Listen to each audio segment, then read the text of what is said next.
¿Cómo están? Muy buenas tardes. Ya comenzamos a acompañarnos en este nuevo capítulo de Mineduc al aire, que es una instancia de conversación. Vamos a tener varios expertos durante todos los jueves a las 5:30 de la tarde para poder responder las preguntas que ustedes en su casa se estén realizando, particularmente con esta situación de la pandemia, porque a todos nos ha cambiado el día a día, nos ha cambiado nuestra rutina, y por eso es muy importante poder tener esta comunicación con los expertos para que nos puedan ir ayudando con algunos tips para hacer frente a esta situación. Los invitamos que también a través de nuestro Facebook nos vayan mandando sus saludos, pero lo más importante también que nos vayan mandando preguntas para que todos ustedes que tengan alguna duda la puedan responder también junto a nuestros expertos. Y bueno, algo estamos súper claros, que el encierro ha generado cambios de ánimo, de humor, las rutinas han ido cambiando, ya no podemos salir cada vez que nosotros queremos, y los niños también se han visto afectados por esta situación. Muchos de ellos no entienden qué está pasando, empiezan a echar de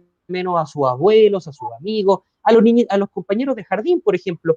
Y eso también es bastante difícil poder explicarlo, y esto también genera muchas veces algunos síntomas en los niños. Queremos abordar en este sentido cómo poder contenerlos de mejor manera y cómo generar este desarrollo en la crianza. Y para abordar este punto de vista emocional, estamos junto a Andrea Cardemila, ella es psicóloga, magíster de la Universidad Adolfo Ibáñez, autora de libros del apego seguro, cómo relacionarte con tu hijo a partir de los 2 años, separarse con niños pequeños, cómo seguir nutriendo la ruptura, y vitaminas, son algunos de sus libros, además de cuentos que están disponibles en nuestra página de educación parvularia. Estamos con Andrea Cardemil. ¿Cómo estás, Andrea? Muy buenas tardes. Hola, Sebastián. Feliz de estar acá.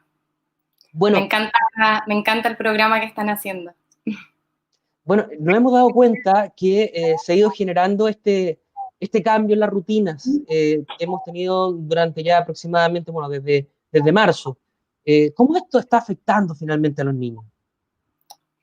Bueno, los está afectando de manera significativa, porque como bien decías tú al principio, es un cambio de vida, ¿cierto? Es un cambio de rutina, es dejar de ir al jardín, dejar de ver personas. Entonces, esto va más allá del coronavirus.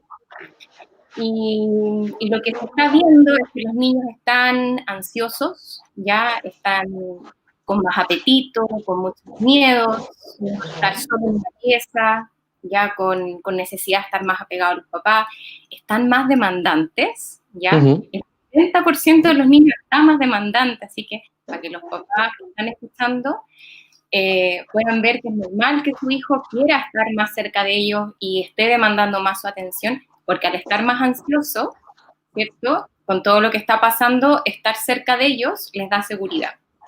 Y otro que están presentando es que están más sensibles, que están con dificultades del sueño, más desobedientes y más hiperactivos. Estos son los síntomas más frecuentes, ¿ya? ¿Qué pasa en los niños? Claro, uno ve en los que puede verbalizar, muchas veces pueden sentir esa necesidad de poder decir lo que les está pasando, pero en los casos más chiquititos, cuando son más niños, cuando están en los 3 años, 2 años, que no pueden verbalizar muy bien, ¿dónde o en qué partes hay que fijarse finalmente respecto a que hay algún cambio o se le está generando cierto grado de ansiedad? Sí, bueno, ahí, mira, comentarte que, claro, los niños menores de 4 tienen más dificultad de poder expresar lo que les pasa, pero los niños grandes también. No es como hasta los 8 que realmente logran como poder poner en palabras lo que les pasa. Entonces, aquí el primer consejo es estar muy atento a las señales no verbales de los niños, ¿ya? Porque justamente lo que necesitan es que nosotros seamos una suerte de espejo. Entonces nosotros nos damos cuenta que algo les pasa, conectamos con eso y se lo ponemos en palabras. Entonces les decimos, por tu carita te veo preocupado o quedaste triste después de hablar con el abuelo. ¿Te fijas? Entonces yo hago el ejercicio de poner en palabras, porque al hacer eso el niño toma conciencia de, sí, esto que estoy sintiendo se llama pena y yo así lo ayudo a entender lo que le pasa. Ese paso es clave. ¿Ya? ¿Cómo empezamos a distinguir eso, la emoción? Tengo pena, es lo mismo que tristeza, cuando estoy contento es lo mismo que cuando yo me río. ¿Cómo empezamos a que ellos empiecen a distinguir estas emociones? Muy buena tu pregunta, muy interesante. A ver, La distinción de las emociones es algo que los niños van desarrollando en la medida que van experimentando y van recibiendo este feedback, ¿cierto? Por parte de sus cuidadores, pero también en función del desarrollo cognitivo, ¿ya? Por tanto, y por eso que creo que es tan buena tu pregunta, con niños pequeños hay que ser simples. Por ejemplo, un niño de 4 años, tú le hablas de angustia y no entiende. Claro. Entonces, ahí conviene simplificar y hablarle de miedo. Pena, miedo, rabia, alegría. Porque no me sirve de mucho hablar de una emoción de pronto muy compleja con un niño pequeño porque no le va a hacer sentido. Y con niños más grandes, sobre todo después de 7, podemos ir ampliando más el vocabulario, podemos ir incluyendo nostálgico, ¿cierto? O angustia, miedo, podemos ir ampliando entonces el vocabulario. Y Oye, al pero hacer eso eso, obviamente, lo estamos ayudando a que ellos lo vayan ampliando, pero con los niños pequeños yo recomiendo ser súper simple, pero la idea es ayudarlos a entender lo que están sintiendo. estamos conversando con Andrea Cardemil, psicóloga, respecto a la contención emocional y la crianza en cuarentena. Dice Martínez, ya nos están enviando algunos saludos desde Ayacucho, desde Osorno también nos están escribiendo. Invitamos a que ustedes también nos hagan sus preguntas para que le podamos realizar a Andrea. Constanza Molina también desde Panimávida. Andrea, te quería preguntar respecto a lo que la sobrecarga de información que muchas veces los tienen los niños hoy en día con las noticias, se están empezando a familiarizar con ciertos conceptos, por ejemplo, crisis, enfermedad, muerte. ¿Cómo les empieza a afectar esto también? Bueno, de muchas maneras, partiendo por que los papás entiendan que la información es un arma de doble filo. Si la usamos bien, contenemos porque ayudamos que el niño entienda lo que ocurre y pueda predecir, pero si la usamos mal o le damos exceso de información, generamos lo opuesto, ¿cierto? Que se angustie. Así que en ese sentido, el primer llamado es que los padres cuiden la información, sean un verdadero filtro de lo que pasa al niño. Los niños no están preparados para ver noticias, ¿ya? Los niños también a veces están jugando y uno está conversando por teléfono con alguien y uno cree que los niños no están escuchando y sí lo están. Entonces, el primer mensaje es ese: cuidemos la información que le llega a nuestros niños, ¿sí? Ahora, como dices tú, la palabra crisis, la palabra enfermedad, la palabra muerte son palabras que están dando vuelta, que están en nuestro vocabulario de manera más frecuente y hay que tener cuidado con eso. Bueno, va a depender de la edad. Voy a referirme primero a los más pequeñitos, ¿ya? ¿Ya? Yo siempre le digo a los papás, deteniéndome en lo que es enfermedad, ¿ya? Explicarle a los niños que existen enfermedades chiquititas, enfermedades medianas y enfermedades grandes, porque ellos van a empezar a relacionar el coronavirus, ¿cierto? Que de pronto mi abuelo se murió de coronavirus con cualquier enfermedad, entonces pues la mamá va a estar con un dolor de guatita y va a decir, no, no quiero comer porque estoy enferma, y el niño va a pensar entonces que de pronto la mamá también se puede morir, como le pasó al abuelo. Entonces, con los niños a veces conviene ser súper concreto. Ellos tienen que saber que el coronavirus es una enfermedad, pero que no todas las enfermedades son iguales, ¿ya? Y cierto que no todas las enfermedades son graves. Entonces, yo ahí recomiendo ser así de concreto. Ahora, Los niños más grandes ajá. manejan más información, entienden mejor y con ellos uno no necesita como ser tan concreto. Ahora, con el tema de la muerte, que es algo distinto, la verdad que no sé si te ha pasado a ti, que es como un poco tema tabú, y uno dice como no Sí. sé hasta qué punto, ¿cierto?, hablarlo con los niños. Y la verdad que independiente de la situación en la que estamos viviendo, lo que se aconseja es desde pequeño poder tener un acercamiento a la muerte como algo parte de la vida, ¿ya? Como algo que ocurre. Ahora, dependiendo de la edad del niño, es lo que va a lograr entender. Entonces ahí uno va trabajando el tema de la muerte, explicándole para que el niño pueda ir como asimilándose con el concepto. Andrea, de José Alejandro nos está preguntando, ¿la dificultad del sueño también afecta a los bebés? ¿Y es algo que se ha visto común durante este último tiempo, el tema del insomnio? Sí, de las alteraciones del sueño que están presentes, mira, el 60% de los niños están presentando alteraciones del sueño y la dificultad que está liderando es justamente el insomnio, es decir, el poder conciliar el sueño. Y los bebés también se pueden ver afectados, las razones son súper variadas. En primer lugar, menores niveles de actividad. Los niños no están yendo al jardín, no están yendo a la plaza, ¿cierto? Están menos cansados. Segundo, hay muchos niños que no están expuestos a la luz del sol, ¿cierto? El estar en un departamento de pronto todo el día con el mismo nivel de luz, eso también afecta nuestra fisiología. La ansiedad, cuando estamos en modo alerta, también nos cuesta más dormirnos. Y lo otro es que a veces las rutinas, producto del teletrabajo y toda la demanda que tenemos, las rutinas también se han visto afectadas. Entonces, muchas veces los papás están haciendo que los niños se acuesten más tarde para que se levanten más temprano, o a veces no alcanzan a acostarlo, o a veces no han podido estar en el día con ellos. Entonces, si te fijas, hay varias razones que nos permiten ver que el sueño se ve afectado, ¿ya? Todas las edades. ¿Cómo podemos trabajar eso para ir regulando el sueño, o al menos para poder incentivarlos que a cierta hora se tienen que ir a acostar? Sí. Bueno, yo creo que la pregunta que hace José Alejandro es súper buena porque justamente un niño que no duerme bien es un niño que está más irritable. Entonces se nos genera como un círculo vicioso porque además de todos los estresores que estamos viviendo, el niño que no duerme bien está más sensible. Por lo tanto, el sueño es una de las cosas que más tenemos que cuidar. Yo aquí puedo dar 4 consejos. El primero es una rutina que nos ayude justamente a que el niño pueda dormir. Y esto significa 2 cosas. Que la rutina sea coherente en lo que nosotros queremos que el niño logre. Por ejemplo, la rutina tiene que tener momentos en que yo juego, momentos en que me alimento, momentos en que descanso. Si yo, un niño pequeño, por ejemplo, lo baño a las 6, después se pone a jugar, después come a las 7, después vuelta a jugar, va a ser muy difícil después contarle un cuento y que se duerma.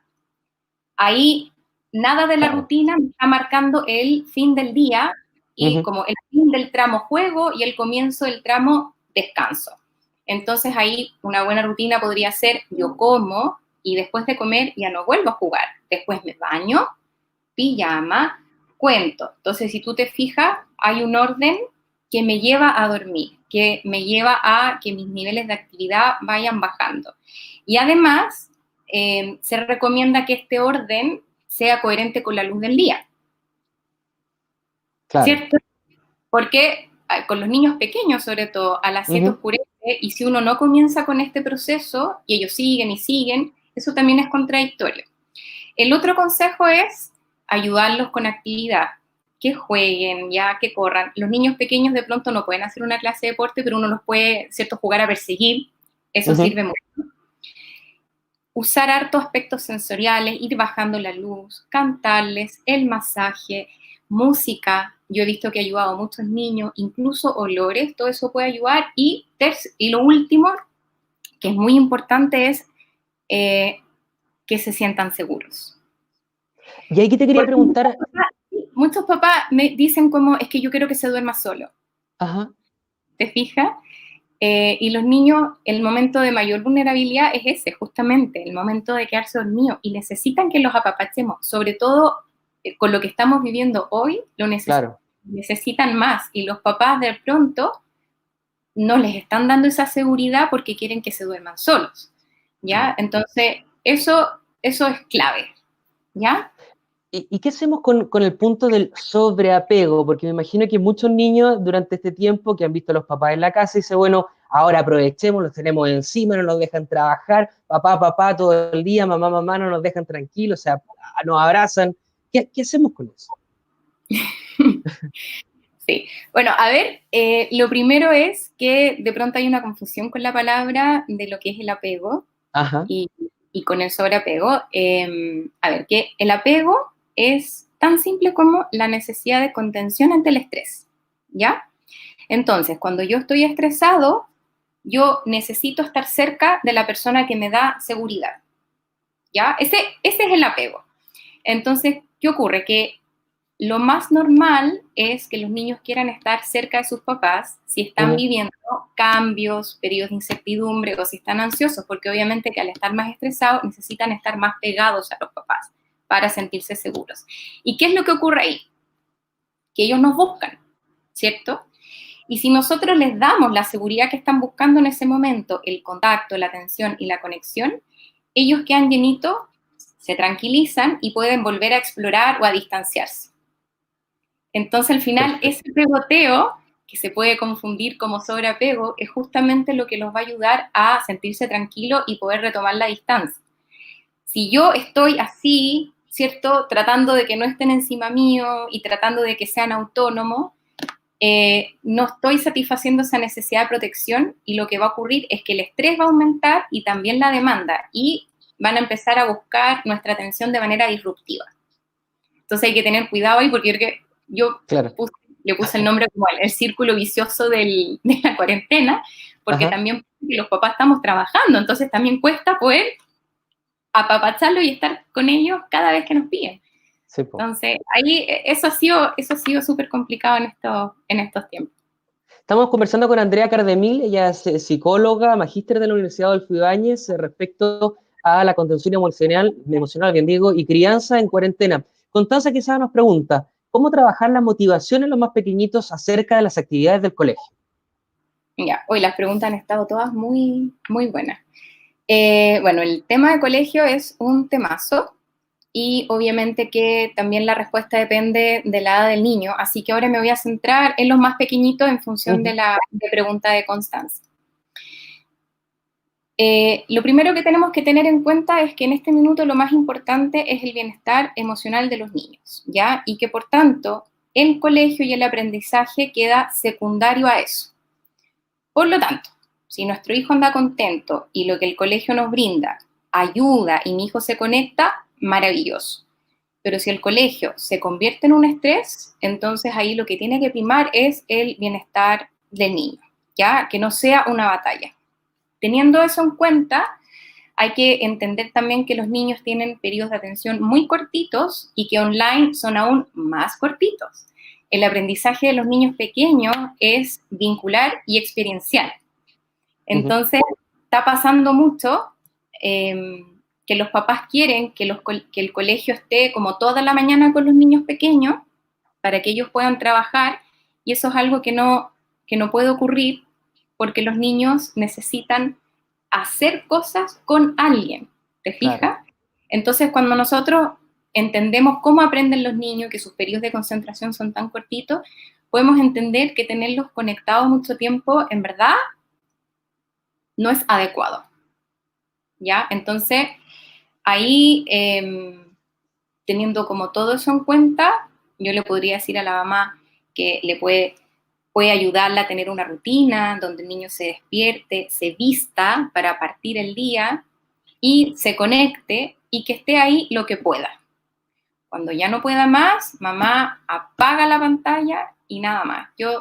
Lo que están haciendo muchos papás es que lo que el niño no alcanza a percibir, ellos quedan atentos y durante el día trabajan las actividades con los niños.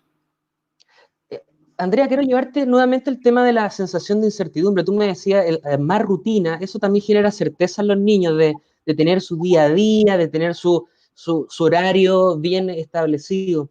Pero esta sensación de incertidumbre que tenemos los adultos, de angustia también, de no poder ver a nuestros seres queridos, ¿cómo no transmitírsela a los niños? En el fondo, que el niño diga, sabes papá, sabes mamá, tengo mucho susto de lo que va a pasar.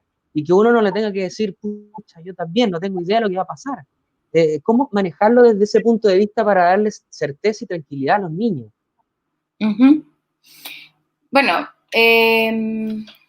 a ver, de partida estamos en una situación de mucha incertidumbre y yo creo que también ese es uno de los grandes aprendizajes para nosotros como adultos, poder lidiar con eso. Y ahí mi primer consejo, porque antes de regular a mi hijo me tengo que regular yo. Entonces el primero que tiene que trabajar un poco la incertidumbre es el adulto y por ahí dicen, donde pones tu atención va el pensamiento. Entonces, ok, no sé hasta cuándo va a durar esto, no sé cuándo voy a volver a ver a mis papás, ¿cierto? Y eso no depende de mí, entonces voy a focalizar mi atención en lo que sí depende, en qué me voy a concentrar, qué cosas puedo controlar, ¿ya? O qué necesito para estar bien mientras estemos en este periodo. Y focalizar mi atención en eso me va a ayudar a mí a sentirme más tranquila porque me va a dar sensación de control. Con respecto a los niños, cuando un niño a mí me dice que estoy chato de la cuarentena, Claro. ¿ya? Ahí lo primero es poder conectar con lo que le pasa al niño y validarlo y decirle, lo sé, yo sé que estás chato, yo también estoy chata. ¿Por qué? Porque los papás tienden a creer que regular un niño es que no sienta lo que está sintiendo. Entonces el niño nos dice, estoy chato, y uno dice, pero ¿por qué estás chato si estamos haciendo juegos y estás en la casa con nosotros? O estoy triste. No tienes que estar triste, tienes que estar bien, tienes que ser valiente. Por lo general, los papás actúan como en esa línea porque creen que abordar la emoción no está bien. ¿Ya? Así que el primer mensaje es, lo que un niño necesita es que nosotros conectemos con lo que le pasa, como hablábamos al comienzo, se lo pongamos en palabra y le digamos, te entiendo. Es normal que te sientas así. E incluso decir, yo también lo siento. Nosotros como papás también podemos mostrar esa vulnerabilidad y no pasa nada. ¿Ya? Es clave eso porque también se va mejorando la relación papá-hijo, mamá-hija, que en el fondo dice, me está entendiendo, o sea, puedo también confesarle otras cosas. Es que eso genera una conexión tan bonita porque nosotros siempre necesitamos estar conectados con otros, pero en momentos de estrés esa necesidad es aún más importante, ¿ya? Porque el niño no tiene ni la madurez ni los recursos para poder regular ese estrés. Entonces, además de la conexión, necesita de nuestra asistencia. Y nosotros somos una generación que crecimos con el mensaje que las emociones son malas, que las emociones se tienen que ir rápidamente. Entonces, cuando nuestro hijo está con estrés, hacemos eso, tratamos que se vaya, en vez de conectar y decirle, yo sé que te sientes así y te entiendo. Y es normal que te sientas así. Y ahí, como para seguir con lo que es el proceso de regulación, cuando yo estoy tranquilo, conecto con lo que le pasa a mi hijo y se lo pongo en palabra y lo valido, va a depender de la intensidad de la emoción como sigo. Si es una emoción chiquitita, es tan mágico conectar que nuestro hijo se va a sentir entendido y va a seguir con lo que esté haciendo. Si la emoción es más intensa, va a necesitar expresarla y ahí la invitación es que los papás podamos darle ese espacio. Si nuestro hijo necesita llorar, digámosle, llora todo lo que quieras, saca esa penita que te va a hacer bien y poder darle ese espacio. Si tiene rabia, ¿cierto? Y quiere pataletear, darle ese espacio, porque además no se va a calmar sin antes descargar el malestar que está sintiendo, ¿ya? Y ahí cuando la emoción empieza a bajar, y esto es algo súper importante, nuestro hijo podemos retomar, va a estar más tranquilo como para poder pensar o buscar una solución. Entonces, si es que está triste porque no ve a los amigos, cuando llegamos a este punto de mayor calma, podemos buscar algo que lo ayude. ¿Qué podemos hacer? No podemos ver, no puedes ir a la casa de tu amigo como tú quieres, pero necesitas ver a tus amigos. Entonces, hagamos algo por Zoom. Y ahí quizás nuestro hijo nos dice, sí, pero ¿de qué vamos a hablar? Porque los niños no tienen nuestra madurez para instalar una conversación así online, ¿cierto? Claro. Es verdad, entonces decimos, sí, yo sé que eso te complica. ¿Y si organizamos una película en conjunto? Y que vean una película juntos, ¿cachai? Y ahí, cuando la emoción bajó, ¿cierto? Yo, como para ir recapitulando, conecté, puse en palabras, validé, le di el espacio, la emoción bajó y yo llego a la resolución de conflicto. ¿Te fijas?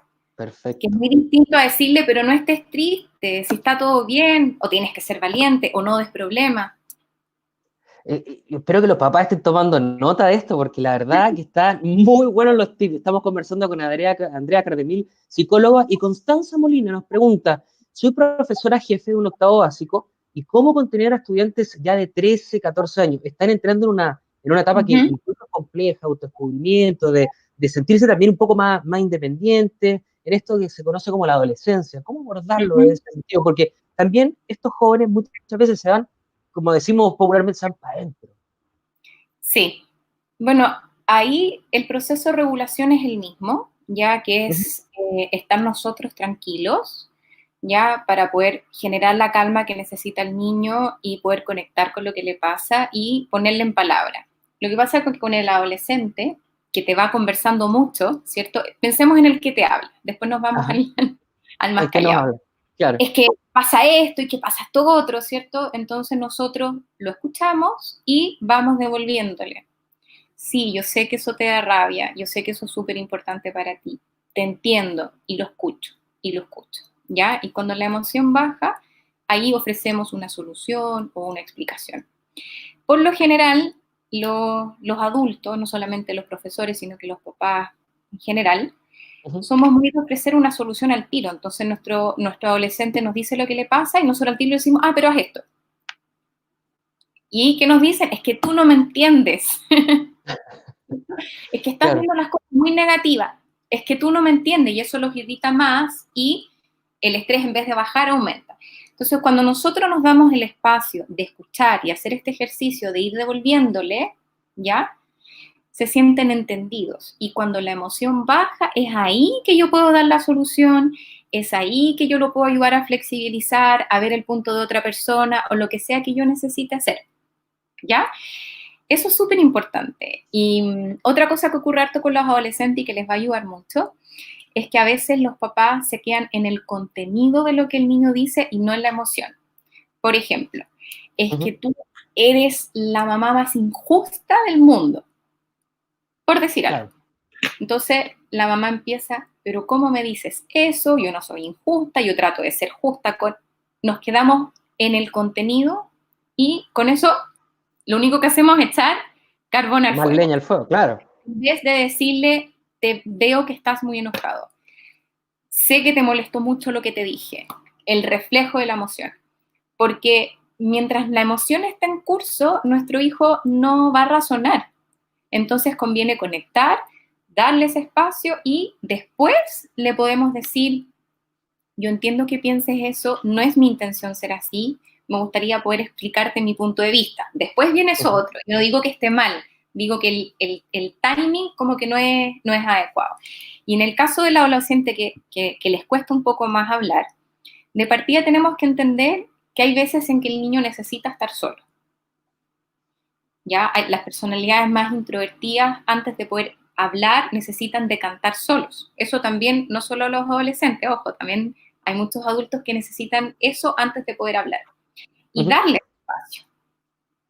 Y uno dice, ok, veo que no estás preparado para hablar ahora, lo entiendo, voy a estar atento para cuando lo estés o voy a volver más ratito. Y si es alguien que le cuesta hablar y no es que esté pidiendo espacio, sino que simplemente le cuesta, nosotros podemos estar atentos a lo no verbal y podemos decirle, yo veo que eso a ti te da pena. Y quizás nuestro hijo no nos va a responder, pero ya el mero hecho de ponérselo en palabra, estamos marcando la diferencia. Le estamos mostrando que podemos hablar de las emociones, que no pasa nada, y con el tiempo nuestro hijo va a empezar a sentirse más seguro como para poder expresar lo que le pasa. Andrea, el encierro no ha sido fácil para los niños, pero sobre todo para los más chiquititos que no pueden salir de la Para casa. nosotros un poco. Pero en muchos casos, la realidad es que muchos viven en departamentos sin terraza, viven en espacios reducidos. ¿Qué actividades puedes recomendar a los papás para que puedan mantener entretenidos a los niños pensando que tienen que botar energía y también tienen que recibir estímulos? Sí.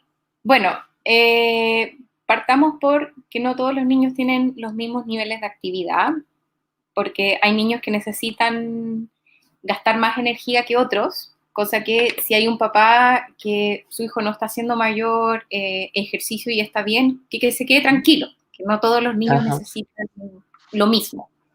Pero el niño que sí necesita botar energía, es una muy buena idea que bailen, ¿cierto? Ya.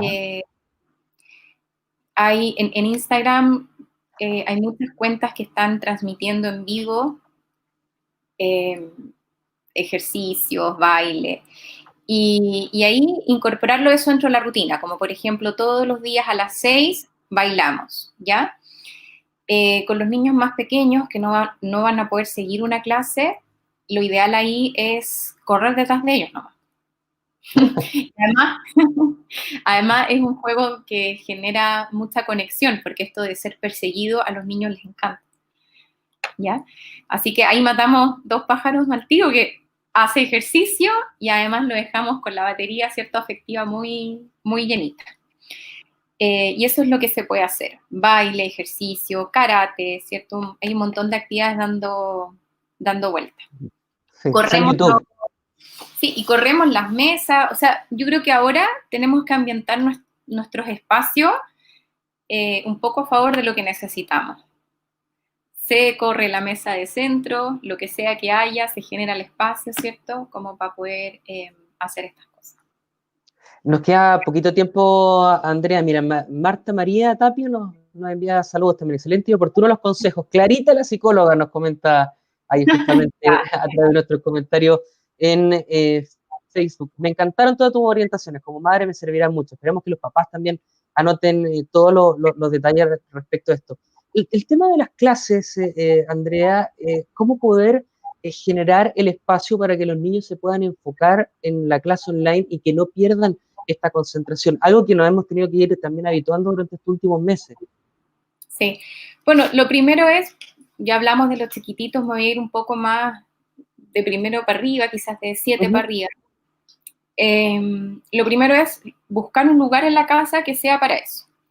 Los niños son súper concretos y dependientes de sus ambientes. Entonces, la primera gran dificultad del colegio en casa es que la casa es el lugar de juego, es el lugar de descanso. Entonces, esto de hacer tareas en la casa es complejo. Entonces, cuando definimos un límite físico, los podemos ayudar a al menos relacionar ese espacio a trabajo. Con los niños más grandes, pueden elegirlo ellos, porque de pronto un adolescente se siente cómodo en su pieza, acostado en la cama, y eso está bien, ¿ya? Ya. Con los niños pequeños uno puede ser un poco más directivo, con los niños más grandes darles más libertad. Luego, una rutina, ¿ya? Como lo veníamos conversando anteriormente, la rutina tiene que marcar tramos: el momento de trabajar, momento de compartir, momento de jugar. Si las clases no son online, es decir, que el colegio manda guías y el niño ve cuando las hace, si yo no tengo una rutina, hacer las tareas va a ser una batalla permanentemente, porque siempre lo puedo chutear. No más rato, no más rato, no más rato. En cambio, cuando tengo un tramo destinado y yo digo, en la mañana es colegio y después jugamos, es más fácil que el niño cumpla, ¿sí? Ayudarlos. ¿Qué es lo que tienes hoy? ¿Con qué vas a partir? ¿Ya? Si nuestro niño está desmotivado, de pronto decir, mira, parte con lo que más te motive y no importa si no alcanzas a hacer todo. Y si nuestro hijo de frentón está súper desganado, nosotros nos vamos a acordar que la prioridad es el bienestar emocional y no el aprendizaje, y por tanto le vamos a decir, ¿sabes qué? Te veo cansado, estás triste, hoy día no vamos a hacer colegio, y no pasa nada, ¿ya? Porque el colegio no puede ser un estresor en estos momentos, 1, y 2, porque un niño estresado tampoco aprende, así que tampoco es buen negocio la presión. Andrea, Y estas cosas nos pueden ayudar. Andrea, sí, quería preguntarte respecto al tema de la tecnología, el uso de los celulares, por ejemplo. Los niños también se han metido mucho en el tema de los celulares y los papás también le han pasado el celular, sobre todo ahora para que se puedan entretener jugando. ¿Cuánto es lo recomendable que estén los niños con el contacto de este tipo de tablets, celulares, el mismo computador? Depende de la edad, la cantidad de tiempo. Después yo puedo quizás dar unos links que podemos dejar, ¿cierto?, para que las personas se puedan meter. Pero en este minuto la verdad es que no son tiempos de ser muy estricto con el tema de las pantallas, porque estamos en una situación límite, ¿cierto?, en una situación extraordinaria, y yo no quiero que el tema de las pantallas genere culpa a los papás o sea un estresor más. Entonces el mensaje es, tratemos que estén lo menos posible, ¿ya? De todas las pantallas, yo les digo a los papás, prioricemos la tele por sobre el iPad, por sobre el celular. 1, porque el celular y el iPad está así. Claro. 2, sobre todo a los niños pequeños, YouTube, por ejemplo, es pura estimulación, porque ven un video, después aparece otro más entretenido y se saltan, y es todo este rato, que es muy distinto a estar sentado con un televisor lejos, viendo un capítulo de un mono que promueve desarrollo socioemocional, entre comillas, ya de contenido Ajá. adecuado, ya con un capítulo que tiene un principio y un final, ya, por lo tanto lo que ve le hace sentido y además es más fácil cortarlo.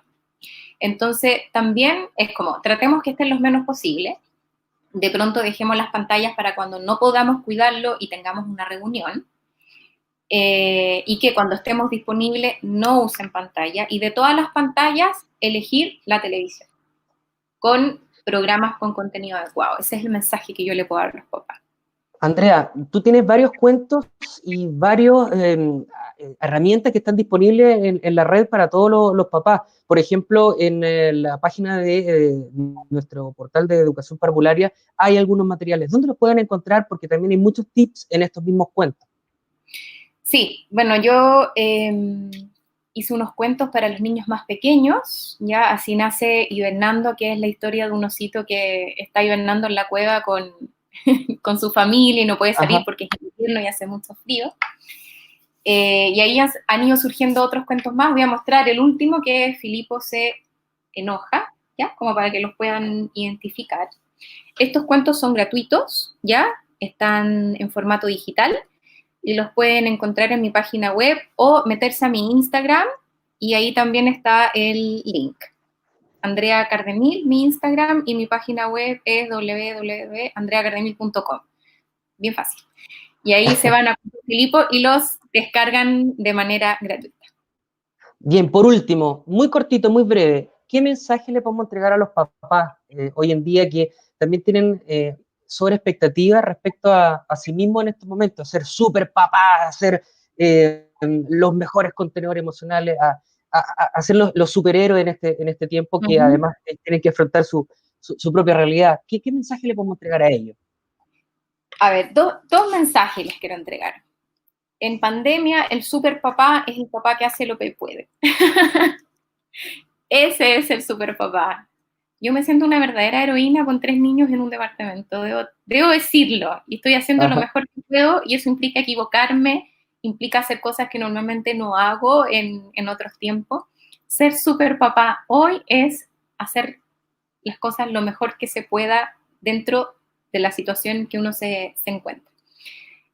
Así que el llamado también ahí es expectativas realistas, bajar exigencia, no es momento del superaprendizaje, de la autonomía, a la autocompasión. ¿Cómo me hablo a mí misma cuando las cosas no me resultan, cuando me equivoco? ¿Qué mensaje me hablo con cariño o soy crítica? Y el segundo consejo es el autocuidado. Eso, Sebastián, es clave. ¿Ya? El factor protector más importante en crisis siempre va a ser el estado mental del papá.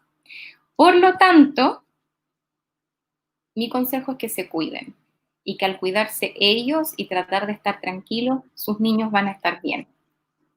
Bien, Andrea, muchísimas gracias por conversar con nosotros, entregarnos todos estos tips para los papás. Esperemos que hayan tomado nota todos los papás y muchísimas gracias. andreacardemil.cl, esa es la página para que puedan encontrar tu .com.